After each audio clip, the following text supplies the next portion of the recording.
The spring of 1945. The Red Army is irresistibly approaching Berlin. But parallel to the military operation, another, no less important battle unfolds. The battle for the scientific heritage of the Third Reich. While frontline units storm cities, special NKVD divisions wage their own war, a hunt for the secrets of German military science. As early as late '44, by Stalin's personal order, special groups were formed, staffed not by ordinary operatives, but by people with scientific backgrounds. Their tasks seemed incredibly difficult, in the chaos of war, to find, identify, and preserve Germany's most valuable scientific developments. German military science at that time surpassed the world's in many areas. Jet engines, rocketry, radar, synthetic materials, German scientists achieved impressive results. The Soviet leadership perfectly understood. Whoever seizes these secrets will gain an enormous advantage in the post-war world. In the Kremlin's offices, directives marked Top Secret were born. Lavrenti Beria was entrusted with organizing the systematic search and transfer to the USSR of everything of scientific value, from blueprints to entire laboratories with equipment. By early 1945, the Soviet leadership recognized the necessity of creating special units for the search and preservation of scientific achievements of the Third Reich. On February 12, 1945, the State Defense Committee of the USSR issued a secret resolution on the formation of special scientific and technical NKVD groups. These groups were codenamed trophy brigades. Their composition included not ordinary operatives, but carefully selected specialists with higher technical or natural science education. The selection criteria were extremely stringent: mandatory knowledge of the German language, scientific qualification, and impeccable political reliability. Each brigade was formed on an industry-specific basis. There were groups for chemistry, physics, radio engineering, aviation, rocket science, and other fields. Each was headed by a state security officer, but the actual expertise was provided by seconded scientists and engineers. When selecting candidates for trophy brigades, particular attention was paid to their scientific intuition. These individuals had to, amidst the chaos of the retreating German troops, unerringly determine which materials and equipment were valuable and what could be left behind. In March 1945, Lavrenti Beria personally signed a directive outlining the priority areas of search. Rocket technology and jet engines were at the forefront, followed by radar, optics, chemical developments, and nuclear research. Trophy brigades received special powers. They could requisition any transport for the evacuation of discovered materials, involve military units for guarding objects, and detain German specialists regardless of their formal status. To coordinate the actions of these groups, a special department was created within the NKVD structure, directly subordinate to Beria. Its employees developed routes for the brigades following the advancing units, compiled maps of potentially valuable objects, and analyzed intelligence data on the location of German scientific centers. The directives particularly emphasized trophy materials must be removed as quickly as possible and in full preservation. Special railway trains and aviation were allocated for the transportation of particularly valuable equipment. By April 1945, over 2,000 people were working in the NKVD trophy brigades. This was a true scientific and technical army ready for a large-scale operation to seize the intellectual resources of defeated Germany. January 1945. Soviet troops crossed the border of East Prussia. For the first time since the start of the war, the Red Army enters indigenous German territory. Special NKVD groups follow the advanced units, their tasks significantly different from combat ones. In the snow-covered forests and ancient cities of East Prussia, the first large-scale operation of trophy brigades begins. Königsberg, the ancient capital of the region, becomes an object of special interest. The Germans did not have time to evacuate many scientific facilities, and Soviet specialists were to discover real treasures. Major of State Security Nikolai Sudoplatov headed one of the first trophy groups to enter Königsberg. His team discovered a camouflaged laboratory in the basements of the old Albertina building, the local university. What appeared before the eyes of Soviet specialists exceeded all expectations. A whole research complex was located in the underground premises, where experimental models of small arms were developed. Of particular interest were prototypes of assault rifles with polymer parts, a solution that was decades ahead of its time. In an adjacent building, a group of chemists, led by Captain Bronstein, discovered a pharmaceutical laboratory. Here, new antibiotics and pain medications were created for the needs of the Wehrmacht. Soviet specialists were amazed by the level of equipment. Many devices had no analogs in the USSR. Interaction between army units and NKVD trophy brigades was not always smooth. Military commanders often did not understand why forces should be diverted to guard some papers and devices when fierce battles were raging. It was necessary to present special mandates signed by Beria to get the necessary assistance. In February 45, in the Insterburg area, a trophy brigade encountered an unexpected find. Documents on the development of infrared night vision devices were found in an abandoned bunker. The devices themselves were also nearby. Cumbersome, but functional. This technology could radically change night combat tactics. According to the recollections of the participants in those events, the Germans often tried to destroy secret materials before retreating. In one of the laboratories in Tilsit, Soviet specialists literally snatched boxes with documentation on new explosives from the fire. The security of the facility resisted, and the trophy brigade had to fight a real battle. Special convoys were created for the transportation of particularly valuable finds. Equipment was packed in boxes with special markings and sent to the rear under enhanced guard. Particularly secret materials were transported by plane directly to Moscow. In March 45, a naval armament laboratory was discovered in the Danzig area, where new types of acoustic homing torpedoes were being developed. The NKVD Trophy Brigade arrived at the facility literally a few hours earlier than the American Allies, which allowed these developments to be kept exclusively for the Soviet side. By the spring of 1945, the NKVD Trophy Brigades received a new priority: the search for and seizure of German pharmaceutical enterprises and research centers. Germany was traditionally a world leader in chemistry and pharmaceuticals, and the Soviet leadership perfectly understood the value of these developments for the post-war restoration of healthcare. In April 1945, a special group led by Colonel Mikhail Dubrovin entered the suburbs of Berlin, where the laboratories of the IG Farben industry concern, the largest chemical giant of the Third Reich, were located. Amidst ongoing battles, Soviet specialists had not only to seize, but also to preserve the most valuable materials. The first thing that struck Soviet chemists was the scale and equipment of the German laboratories. Analytical instruments, centrifuges, autoclaves. Much of this equipment was simply not produced in the USSR. Documents were of particular value, thousands of pages with formulas, synthesis methods, and results of clinical trials.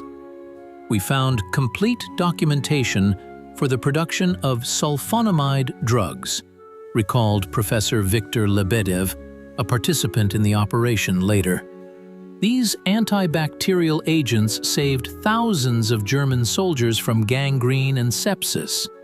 Now, these same formulas were to work for Soviet medicine. A true breakthrough was discovered in one of the laboratories: the technology for industrial production of penicillin. While Soviet microbiologists obtained minuscule amounts of this antibiotic with enormous difficulty, the Germans had developed an effective method for large-scale production. The documentation was immediately sent to Moscow by special flight. Research into stimulants aroused particular interest. In secret laboratories in Berlin, drugs were developed to increase the endurance and combat effectiveness of soldiers. The famous Pervitin, a methamphetamine stimulant, was widely used by Wehrmacht troops. Soviet specialists seized not only the formulas, but also the equipment for producing these substances. The Germans achieved amazing results in creating synthetic substitutes for natural substances, noted Major of Medical Service Andrei Vorontsov in his report. Under conditions of total blockade, they learned to synthesize analogs of almost all necessary medicines. These technologies are invaluable for our country. In May 1945, near Dresden, a trophy brigade discovered a unique laboratory where new pain relievers were being developed. German chemists created several compounds that surpassed morphine in effectiveness, but with a lower risk of addiction. Complete documentation and samples were carefully packed and sent to the Soviet Union. Dozens of trucks were required to transport the captured equipment and materials. Particularly valuable drugs and documents were transported under reinforced guard. Sometimes it was necessary to dismantle entire production lines, mark each part, and send them to the USSR for subsequent assembly. By the autumn of 1945, new pharmaceutical productions began to be established in the Soviet Union based on trophy equipment. An antibiotic plant, fully equipped with German machinery, was built in Krasnogorsk, near Moscow. In Leningrad, the production of sulfonamide drugs was established based on trophy technologies. The pharmaceutical developments captured in Germany had a huge impact on the development of Soviet medicine in the post-war period. Antibiotics, sulfonamides, pain relievers, all this helped to cope with the post-war epidemiological situation and saved hundreds of thousands of lives of Soviet citizens. In the spring of 1945, NKVD trophy brigades received a new strategic directive: radio engineering and electronics. Germany had achieved impressive successes in this field, creating communication and radar systems that in many ways surpassed those of the Allies. For Soviet science, these developments represented exceptional value. In April 1945, a special group led by Engineer Colonel Sergei Vekshinsky entered the suburbs of Berlin, where the laboratories of the Telefunken concern, the leading manufacturer of radio equipment in the Third Reich, were located. Amidst fierce fighting, Soviet specialists managed to capture not only documentation, but also unique equipment samples. What we found in the underground storages amazed the imagination, radio engineer Mikhail Lobanov later recalled. The Germans had created radar stations with a detection range of up to 300 kilometers. Their anti-aircraft artillery guidance systems worked with an accuracy of several meters, even in conditions of strong interference. Developments in VHF communication were of particular value. German engineers had created compact transceivers with frequency modulation, providing stable communication even in difficult conditions. These devices used ceramic resonators instead of quartz, a technology unknown to Soviet specialists. In the city of Jena, a trophy brigade discovered a laboratory where infrared night vision devices were being developed. German Vampir sights for sniper rifles allowed for aimed fire in complete darkness. All documentation and prototypes were carefully packed and sent to Moscow by special transport. The capture of the Würzburg radar station was a real breakthrough. This system, operating on centimeter waves, provided precise guidance for fighters against enemy bombers. Soviet engineers dismantled several such stations, marking each part for subsequent assembly in the USSR. The Germans achieved amazing results in the miniaturization of radio tubes, Major Dmitry Agiev noted in his report. Their miniature tubes were half the size of our counterparts, yet had better characteristics. This technology opened new horizons in the creation of compact equipment. In May '45, a secret laboratory was discovered in the suburbs of Dresden, where experiments with magnetrons, devices for generating ultra-high-frequency radiation, were conducted. These devices were the heart of new-generation radar stations. A group of Soviet specialists, led by Professor Alexander Mintz, organized the immediate evacuation of equipment and documentation. Already in the autumn of '45, new radio-electronic equipment production facilities began to be established in the Soviet Union based on captured technologies. A factory was built in Voronezh, fully equipped with German equipment for producing radio tubes. In Leningrad, radar station production was established based on captured technologies. The influence of German developments on Soviet radio electronics can hardly be overestimated. Many post-war models of Soviet technology were created based on captured technologies. The first domestic radar stations, P3 and P8, had a clear resemblance to German prototypes. Even the famous record receiver was developed based on Telefunken's circuitry. April 1945. Berlin is ablaze. The Red Army tightens its grip around the capital of the Third Reich. But parallel to the military operation, an equally dramatic battle unfolds. The battle for Germany's scientific secrets. NKVD trophy brigades received their main assignment: to secure key scientific centers in Berlin before the Western Allies. Colonel Shumilov, coordinator of trophy operations, instructed the officers. Each brigade received detailed maps with marked scientific objects and the order. Even before the assault began, Soviet intelligence carried out colossal work. An agent network, interrogations of captured scientists, analysis of seized documents. All this made it possible to compile a detailed map of Berlin's scientific institutions.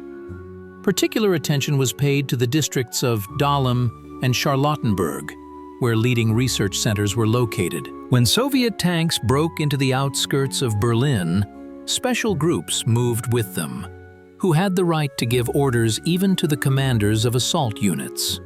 Their task was to minimize the destruction of scientific facilities during artillery shelling and air raids.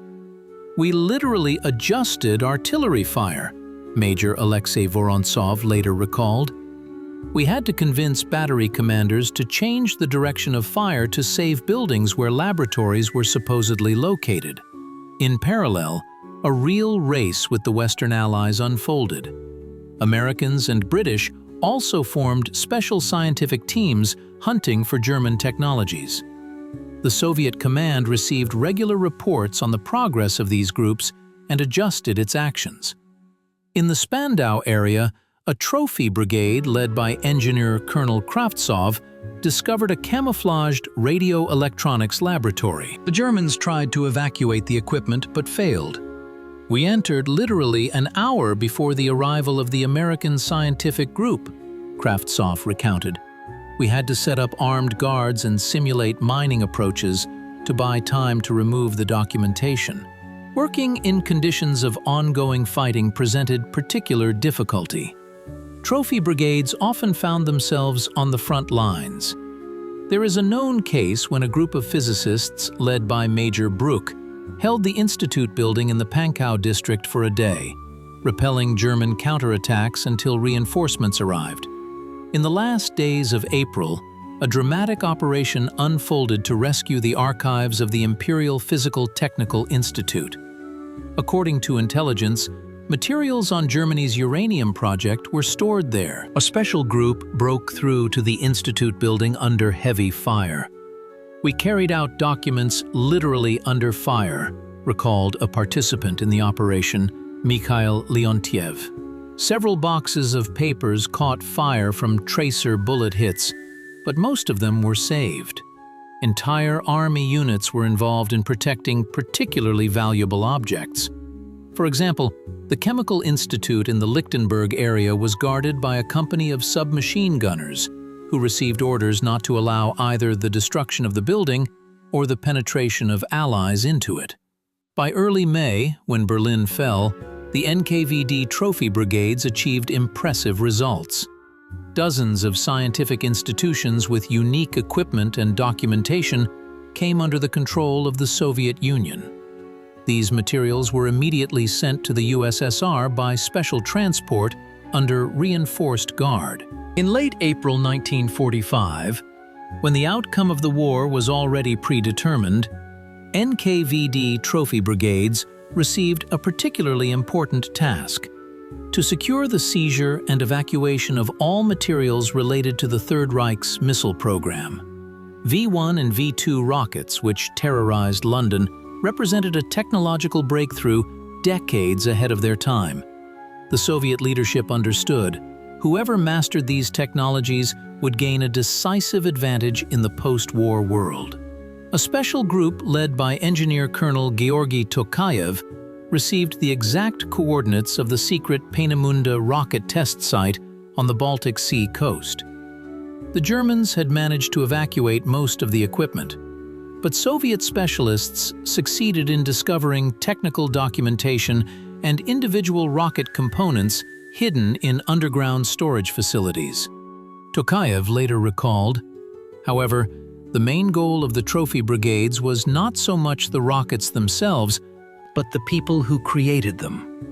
In May 1945, special NKVD groups received lists of German rocket scientists to be immediately located and apprehended.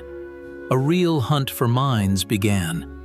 In the small town of Bleicherode, Soviet specialists discovered a group of engineers led by Helmut Grottrup, a close associate of the chief designer of German rockets, Werner von Braun. Von Braun himself had already surrendered to the Americans by that time, but Grottrup and several dozen leading specialists were captured by the Soviet side. Quote, said Colonel Serov, the operations leader, "They could cooperate with us voluntarily, receiving good conditions and the opportunity to continue their work, or be treated as prisoners of war. Most chose cooperation."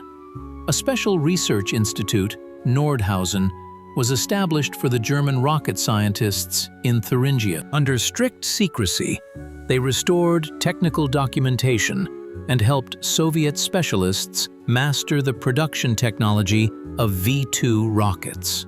Concurrently, trophy brigades continued to search for missile weapon components.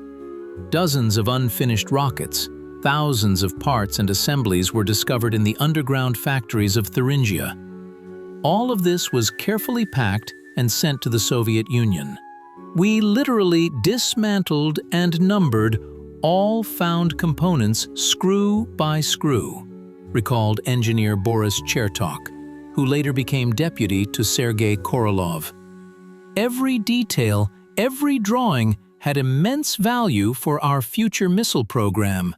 In the autumn of 1946, the first tests of rockets based on the German V-2 began in the USSR. The modified version received the index R1. Launches were conducted at the Kapustin Yar test site in the Astrakhan region. The German rocket legacy became the foundation for future Soviet space achievements. Sergei Korolev and his team creatively reworked the captured technologies, creating fundamentally new launch vehicles based on them. It was these developments that allowed the Soviet Union to be the first to launch an artificial Earth satellite in 1957 and send a man into space in 1961. Without those captured materials and German specialists, our space program would have been delayed by several years, academician Boris Rauschenbach later admitted. We gained invaluable experience that allowed for a technological leap. The influence of German rocket technologies on Soviet rocketry can hardly be overestimated. Many fundamental decisions, from engine design to control systems, were borrowed from captured developments. At the same time, Soviet designers did not simply copy German models, but creatively developed them, creating fundamentally new systems. In May 1945, when Berlin had already fallen under the onslaught of Soviet troops, the NKVD trophy brigades received a new priority task: to secure all materials related to the German atomic project. The Soviet leadership fully understood that nuclear physics would become a key factor in the post-war world order, especially after reports of the Americans using atomic bombs in Japan. A special group led by physicist Colonel Georgy Flyarov received detailed instructions for searching for uranium reserves, cyclotrons, and other equipment related to nuclear research. The Americans and British were conducting a similar hunt, turning the operation into a real race. Our task was crystal clear, Flyarov later recalled, to find everything related to the German uranium project before the Allies did. Every gram of uranium, every drawing, every scientific report was of strategic importance. In the small Saxon town of Oranienburg, a trophy brigade discovered a disguised laboratory where experiments with uranium enrichment were conducted. The Germans tried to destroy the documentation, but Soviet specialists managed to restore some of the burned papers. The discovered uranium ore reserves, about 200 tons, were immediately sent to the USSR under heavy guard. Of particular value were cyclotrons, particle accelerators necessary for nuclear research.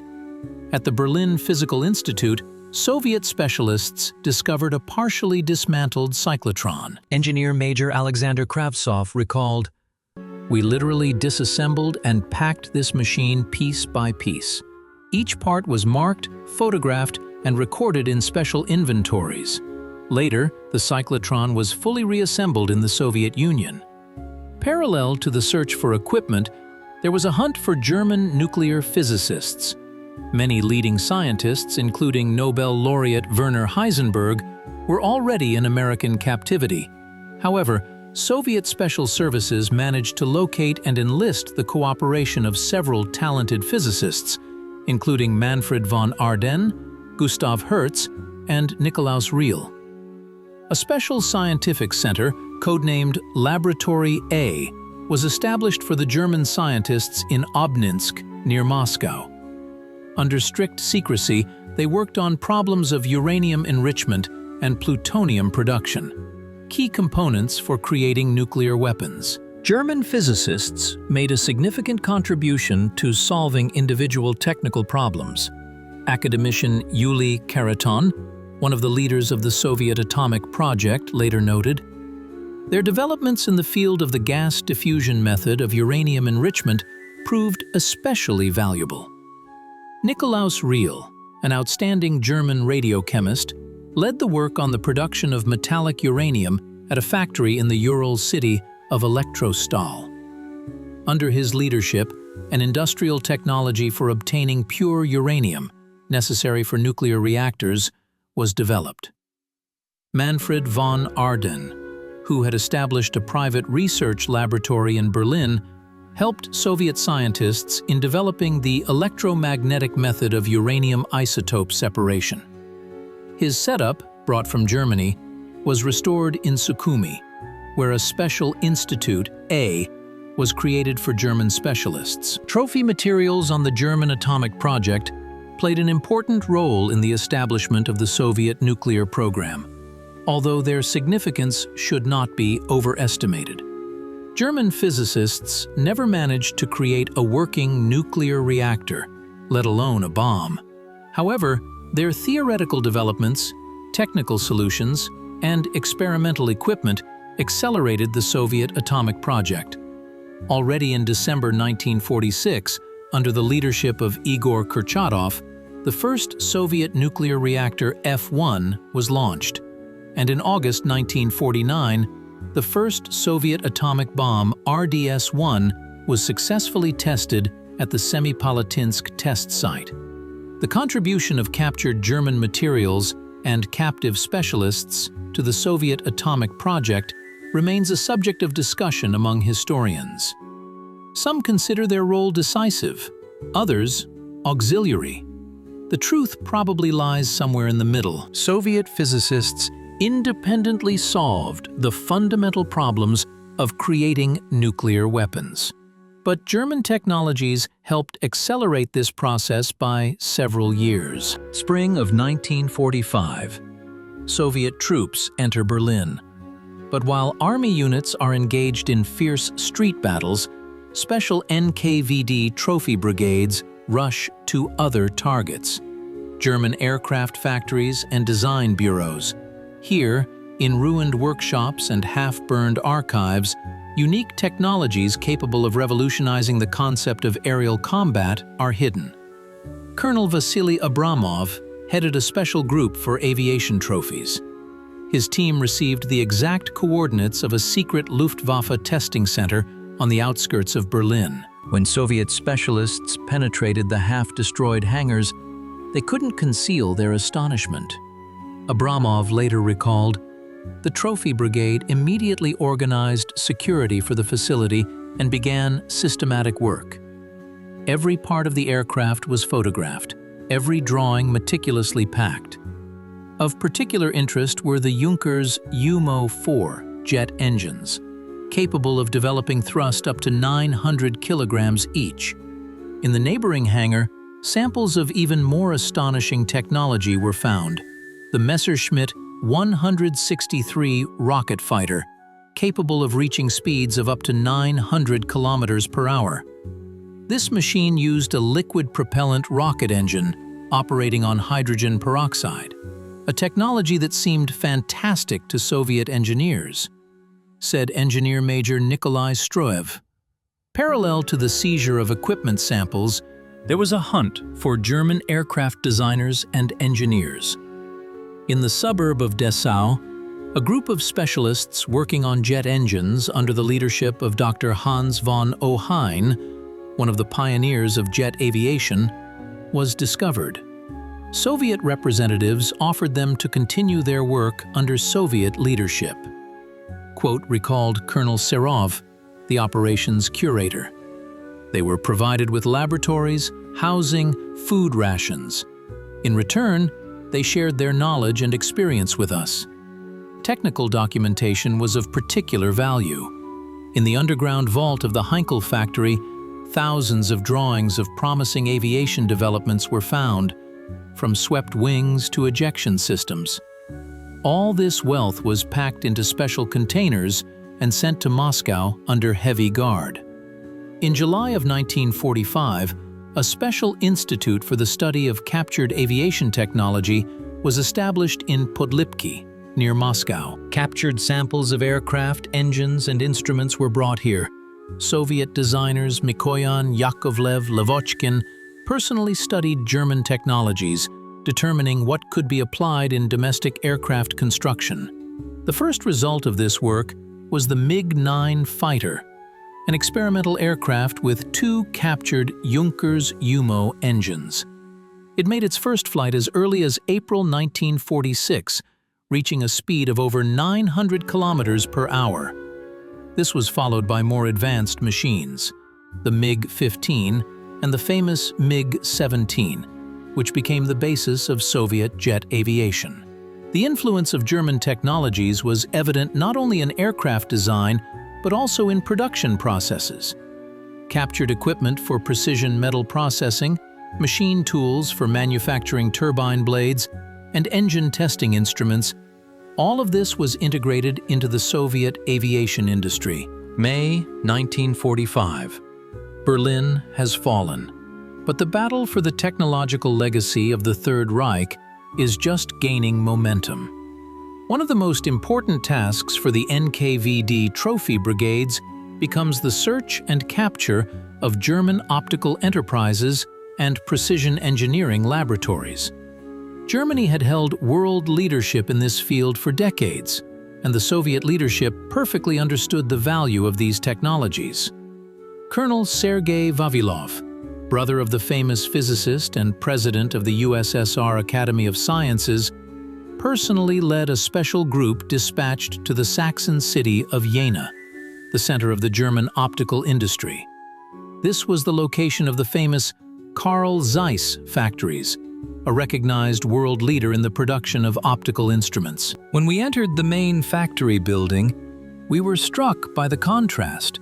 Engineer Mikhail Lozinski, a participant in the operation, later recalled, "Outside, a city ravaged by war, but inside, impeccable cleanliness, precision machine tools, unique measuring instruments." The Germans maintained production even under Allied bombing. Soviet specialists discovered real treasures at the Zeiss factories, technologies for producing optical glass of unprecedented purity, lens grinding systems accurate to microns, unique methods for anti-reflection coating of optics. Samples of military optics caused particular delight, sights for tanks and artillery, binoculars with incredible light-gathering capability, rangefinders of astonishing accuracy. German optics surpassed ours in all parameters, Major Alexander Lebedev noted in his report. Their sights provided accurate aiming even at dusk, when our systems no longer worked. Their microscopes gave magnification of thousands of times without loss of image clarity. The Trophy Brigade organized a thorough inventory and dismantling of the equipment. Every machine tool, every measuring instrument was photographed, labeled, and prepared for shipment to the USSR. Simultaneously, work was underway with documentation. Thousands of drawings, technological maps, and scientific reports were packed into special containers. German specialists were of particular value. In Jena, Soviet representatives managed to establish contact with a group of leading engineers and opticians from the Zeiss factory. They were offered to continue their work under Soviet leadership, with the preservation of laboratories and equipment. "We created special conditions for the German opticians," recounted Lieutenant Colonel Nikolaev, the operations curator. "They were guaranteed the preservation of their scientific teams, decent pay, and food rations. Many agreed to cooperate, understanding the alternative, shipment to prisoner of war camps." In the small Thuringian town of Oberammergau, the Trophy Brigade discovered a secret laboratory where night vision devices based on image intensifiers were being developed. This technology allowed observation in complete darkness, a real breakthrough for military optics of that time. All found equipment and documentation were immediately sent to the Soviet Union. Special cushioned platforms and experienced drivers were allocated for the transportation of particularly valuable optical machine tools. The slightest jolt could disrupt the precision of these delicate mechanisms. As early as autumn 1945, new optical production facilities began to be established in the USSR based on trophy equipment. A factory was built in Krasnogorsk, near Moscow, fully equipped with German machine tools for the production of cameras and sights. In Litkarino, the production of optical glass using German technologies was launched. The influence of the German optical school on Soviet industry can hardly be overestimated. The famous Zorki and Fed cameras were created based on captured Leica models. MBI and MBS microscopes, produced in Leningrad, incorporated many design solutions borrowed from Zeiss. Even the legendary Kiev camera was essentially an adaptation of the German Contax.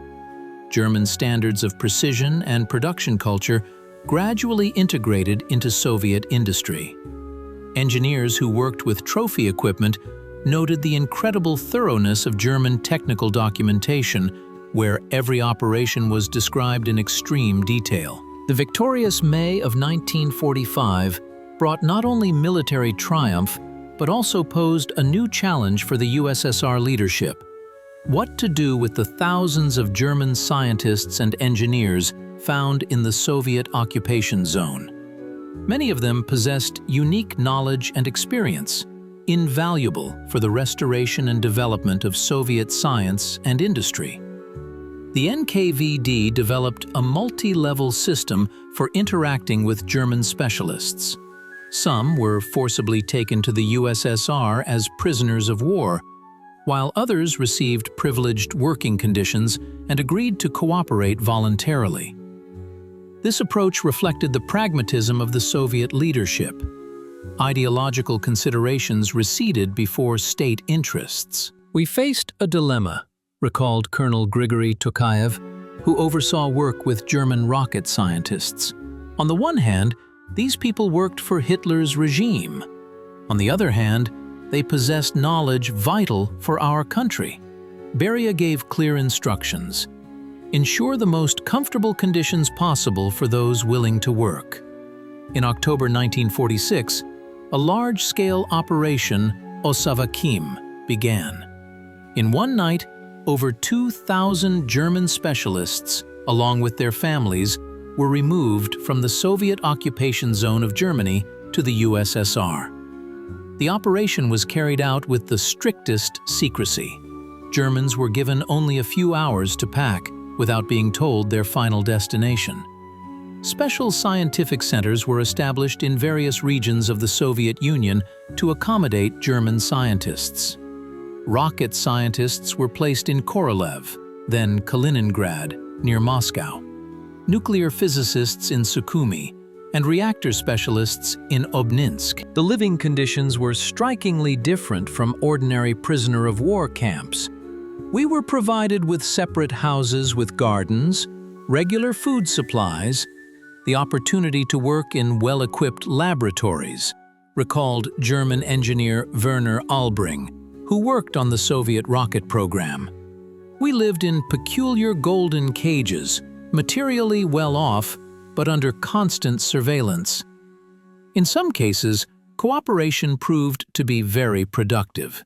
Radiochemist Nikolaus Riehl, involved in the Soviet atomic project, helped so effectively in creating the technology for obtaining pure uranium that in 1949 he was awarded the Stalin Prize of the First Degree and the title of Hero of Socialist Labor, an unprecedented case for a foreign specialist.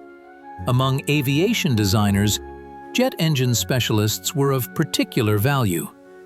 German engineer Bruno Breuer, who worked at OKB-1, made a significant contribution to the creation of the first Soviet turbojet engines. His developments were used in the creation of engines for the MiG-15 and Il-28 fighters.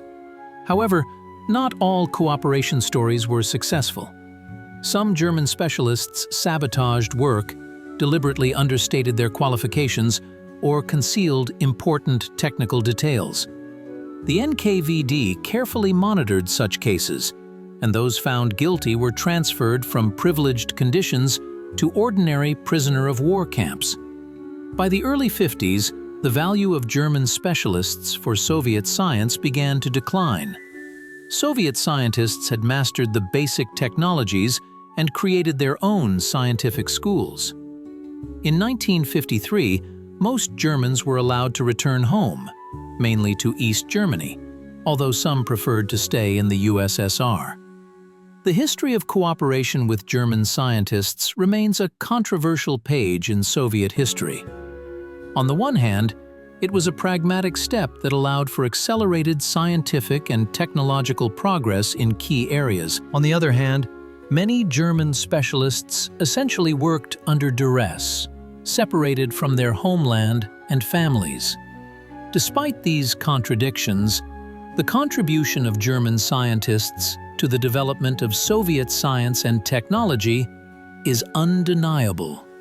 Rocketry, nuclear energy, optics, radio electronics, in all these areas, captured technologies and the knowledge of imprisoned specialists became a catalyst for the post-war scientific and technological breakthrough of the USSR. By the summer of 1945, when the main phase of trophy operations was completed, the NKVD leadership faced a new task: the creation of specialized laboratories for studying and adapting captured German technologies. It was required not just to export equipment and documentation, but to organize their systematic research under conditions of strictest secrecy. By the personal order of Lavrenti Beria in July 1945, a special 4th Directorate of the NKVD was created, responsible for integrating trophy developments into Soviet science. The directorate was headed by Major General Vasily Ryasnoy, an experienced administrator with an engineering background. Our task is not just to store trophy materials, but to transform them into active technologies for Soviet industry, Ryasnoy said at the first meeting of laboratory heads. Every drawing, every sample must be studied, analyzed, and adapted to our production capabilities. The structure of the laboratories being created was based on an industry principle. There were departments for aviation, rocket technology, radio electronics, optics, chemistry, and other areas. Each laboratory was located in a separate building with a special access regime.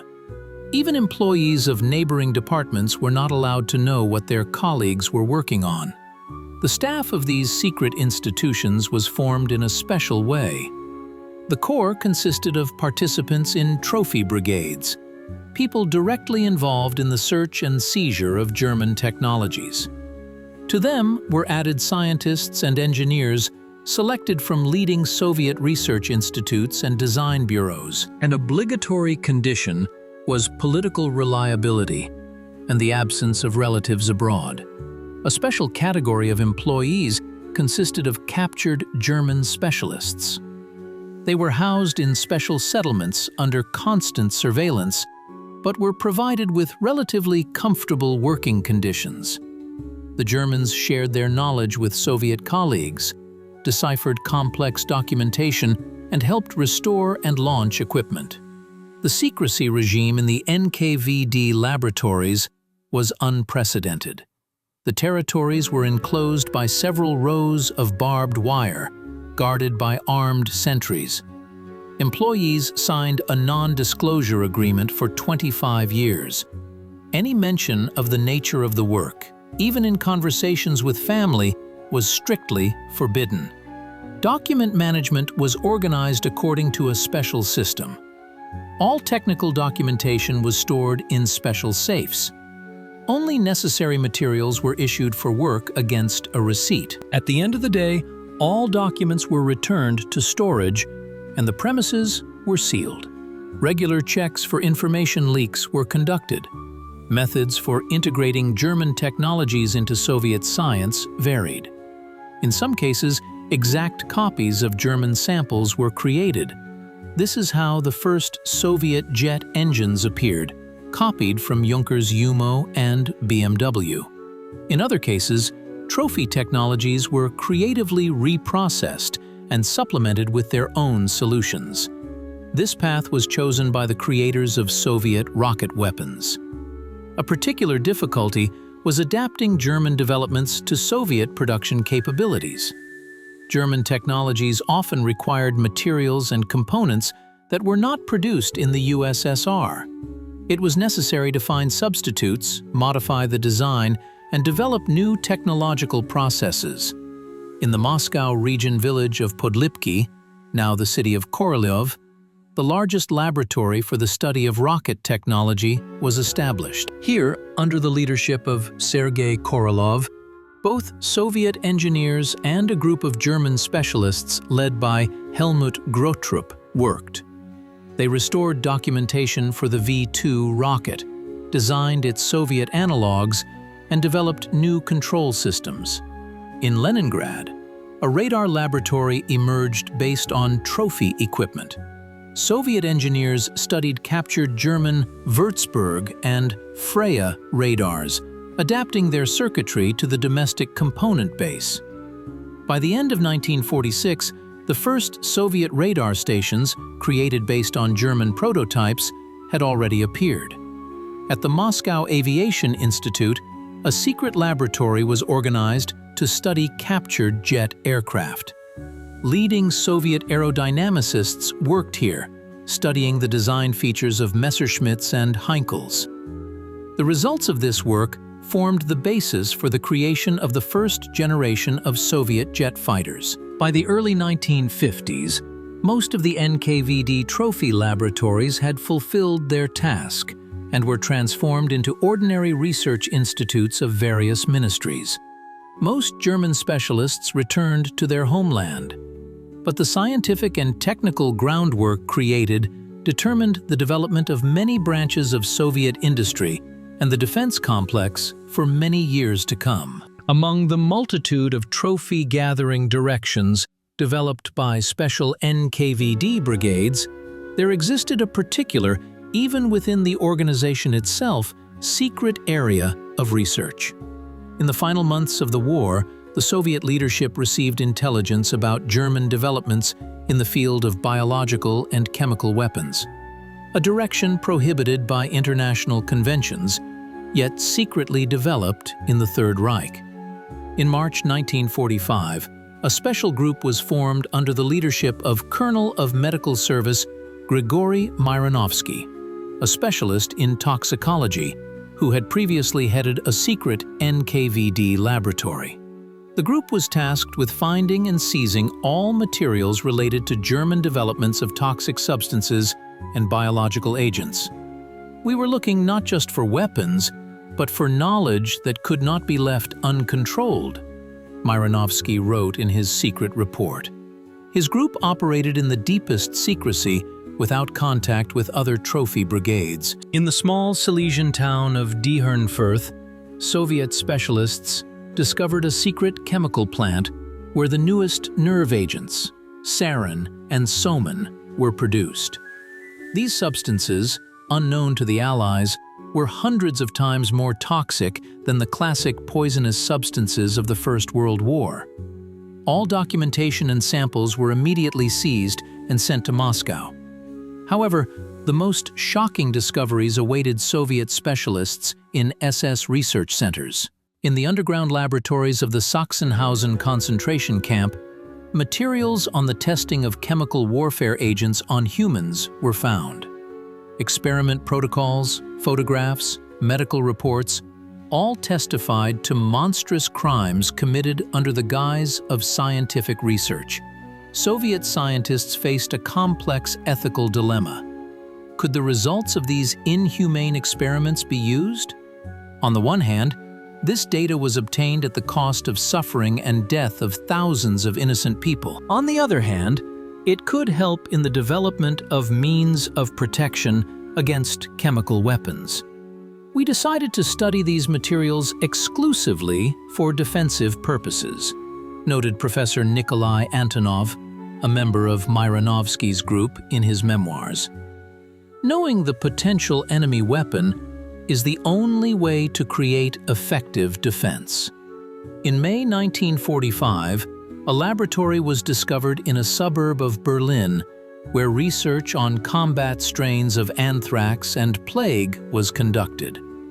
German scientists were developing methods for spraying bacterial cultures from airplanes and artillery shells.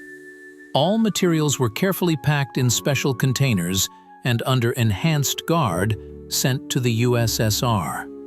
To study the captured materials on biological and chemical weapons, a top-secret institute with the code name Laboratory X was established in the Moscow region settlement of Kuchino. Here, under conditions of strict isolation, Soviet scientists studied German developments, created vaccines and antidotes, and developed means of protection. The impact of German trophy materials on the Soviet chemical and biological weapons program remains a subject of debate among historians. Some believe that these materials formed the basis for the creation of the Soviet arsenal. Others argue that the USSR had its own developments in this area since the 1930s, and German materials only supplemented the existing knowledge base. Trophy technologies became both a blessing and a curse for the post-war USSR. Decades after the end of the war, historians and experts continue to debate the extent to which German developments influenced Soviet science and industry. Was it a technological injection that spurred indigenous development, or a crutch upon which Soviet scientific thought leaned? The most obvious and significant contribution of trophy technologies was to the rocket and space industry. Without the German V-2, the path to the first satellite and Gagarin's flight would have been much longer. Soviet designers led by Sergei Korolev did not simply copy German developments, but creatively re-engineered them, creating fundamentally new systems. However, the basic principles laid down by German engineers remained the foundation of Soviet rocketry for decades. In the aviation industry, the influence of trophy technologies was significant but not decisive. Jet engines, swept wings, control systems, all these came into Soviet aviation through the study of German models. However, by the mid-50s, Soviet designers had created their own original solutions, many of which surpassed German prototypes. The pharmaceutical industry of the USSR received a powerful impulse thanks to trophy technologies. The production of antibiotics, sulfonamides, analgesics. In all these areas, German developments allowed for a qualitative leap. However, even here, Soviet scientists did not stop at simple copying, but created their own drugs and methods. In the optical industry, the influence of the German school proved to be the most long-lasting. Soviet cameras, microscopes, and sights retained design solutions borrowed from, quote, and to, for decades. Even today, German technological traditions can be traced in Russian optical instrument making. Radio electronics and communications also drew much from trophy developments. The first Soviet radar stations, communication systems, and electronic devices were created using German circuit design solutions. However, the development of semiconductor technologies in the 60s led to the formation of an indigenous Soviet school of electronics. The USSR's atomic project, contrary to popular belief, received relatively modest benefits from German trophies. Germany never created a working nuclear reactor, let alone a bomb. The main contribution came not from trophy materials, but from intelligence data about the American Manhattan Project and the Soviet physicists' own developments. Speaking of the long-term consequences of trophy operations, one cannot fail to mention their negative aspect. The availability of ready-made technical solutions in some cases led to the temptation to follow the path of copying instead of developing original concepts. This created technological dependence and hindered the development of indigenous scientific thought. This problem was particularly evident in microelectronics and computer technology. Instead of developing original architectures, Soviet industry often followed the path of copying Western models. This led to a chronic lag in this critically important industry, the consequences of which are still felt today. The psychological effect of trophy technologies also cannot be underestimated. A peculiar inferiority complex formed within a part of the Soviet scientific and engineering community, a conviction that German, or Western, was a priori better than domestic. This fostered a skeptical attitude towards indigenous developments and hindered innovative thinking. On the other hand, for many Soviet scientists and engineers, working with trophy technologies became an invaluable school. They not only mastered specific technical solutions, but also adopted the culture of engineering thinking, research methodology, and quality standards. This allowed for the formation of a new generation of specialists thinking at a global level. By the 70s of the 20th century, the direct influence of trophy technologies in most branches of Soviet science and industry had practically faded away. However, the indirect impact, through methodology, standards, and engineering culture, continued to be felt. Many technical solutions, initially borrowed from the Germans, became an organic part of the Soviet and then Russian technological tradition. In conclusion, it can be said that trophy German technologies played the role of a catalyst for the post-war development of Soviet science and industry. They allowed for the restoration of war-torn scientific and technical potential in the shortest possible time and made a breakthrough in key industries. However, true success came where Soviet scientists and engineers did not limit themselves to copying, but creatively re-engineered the acquired knowledge, creating their own original solutions. 70 years have passed since those NKVD trophy operations, but their influence on our country's scientific and technical potential is still felt. The historical legacy of these secret missions is multifaceted and contradictory, like many events of that difficult time. Today, with most archives declassified, we can more objectively assess the scale and significance of this unique technological transfer. Modern historians of science agree that the NKVD trophy operations became a peculiar technological bridge, connecting pre-war Soviet science with the post-war scientific and technical breakthrough. Professor Valentin Kataev, a leading researcher in the history of Soviet technology, notes, however, it would be a mistake to assume that Soviet science simply copied German developments. Most trophy technologies underwent deep creative reprocessing. Soviet scientists not only mastered foreign ideas, but also developed them, creating their own unique solutions. It was this synthesis of borrowed experience and the domestic scientific school that allowed for the technological leap of the 50s and 60s. Today, many Russian enterprises continue to use technological lines whose roots go back to those very trophy operations. The Zverev Krasnogorsk plant, one of the leaders in optical instrument manufacturing, still uses glass processing methods borrowed from German. Some machines, brought from Germany in '45, after numerous modernizations, continue to operate in the workshops of Russian factories. In the rocket and space industry, the influence of trophy technologies is most noticeable. Modern launch vehicles are direct descendants of Korolov's R-7, in whose design elements of the German V-2 are clearly traceable. Even in modern Russian space engines, some design solutions first applied by German engineers are used. Russia's pharmaceutical industry also owes much to trophy technologies. Many medicinal preparations still produced by domestic enterprises were originally developed in German laboratories and adapted by Soviet chemists. The antibiotic production technologies seized by trophy brigades became the basis for creating a powerful pharmaceutical industry in the post-war USSR. At the same time, the historical assessment of trophy operations cannot be unambiguous.